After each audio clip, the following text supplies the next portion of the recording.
You don't achieve worthwhile goals quickly or easily. They take time. They take struggle. They take relentless pursuit day in and day out. That's what it takes. But also, things don't usually fall apart quickly either. At least at first, it's a slow process. A little slip here, a little setback over there, a little wearing down of discipline and will over time. So that's the thing. Success and failure are generally slow processes, either slowly building things up or gradually tearing them down. And that's why I say you've got to pay attention.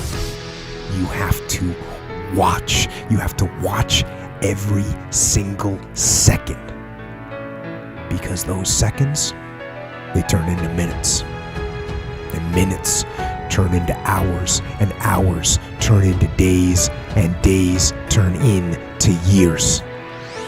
And so that second that just went by, that counted. And so did that second. And so did that one. And in those precious seconds, you were either building or you were decaying. You were either gaining ground or you were losing ground in that second. And in every second. Every second counts. So make every second count. Well, you should be afraid of taking risks and pursuing something meaningful. But you should be more afraid of staying where you are if it's making you miserable. It's like the first thing you want to do is dispense with the idea that you get to have any permanent security outside of your ability to contend and adapt. It's the same issue with children.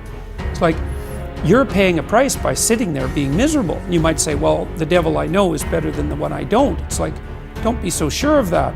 The clock is ticking. Yeah, and if you're miserable in your job now and you change nothing, in 5 years you will be much more miserable and you'll be a lot older. It's a luxury to pursue what makes you happy. It's a moral obligation to pursue what you find meaningful. And that doesn't mean it's easy. You know, if you take people, and I've told you this, and you expose them voluntarily to things that they are avoiding and are afraid of, you know, that they know they need to overcome in order to meet their goals, their self-defined goals. If you can teach people to stand up in the face of the things they're afraid of, they get stronger. And you don't know what the upper limits to that are, because you might ask yourself, like, if for 10 years, if you didn't avoid doing what you knew you needed to do, by your own definitions, right, within the value structure that you've created, to the degree that you've done that, what would you be like? Well, you know, there are remarkable people who come into the world from time to time, and there are people who do find out over decades-long periods what they could be like if they were who they were, if they spoke their being forward. And they get stronger and stronger and stronger, and we don't know the limits to that. We do not know the limits to that. I wish I had not waited 14 years. Somebody said if you want to lose something, lose money. You can get that back. 8 out of 10 millionaires have been financially bankrupt. Walt Disney filed bankruptcy 7 times and had 2 nervous breakdowns. But don't lose time. There were 14 years I sat on the sideline. 14 years I said, I don't have an investor in me like Tony Robbins. 14 years that said, I don't have an MBA or a PhD, and I can't compete with these guys. I have the complexion of rejection. 14 years I silenced myself. Wow.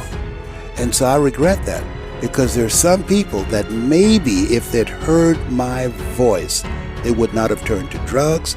If they'd heard my voice, their lives would have taken a different direction. And I can't get those 14 years back. That haunts me, and I think that drives me when I speak with such energy. I'm trying to make up for that time, but I can't.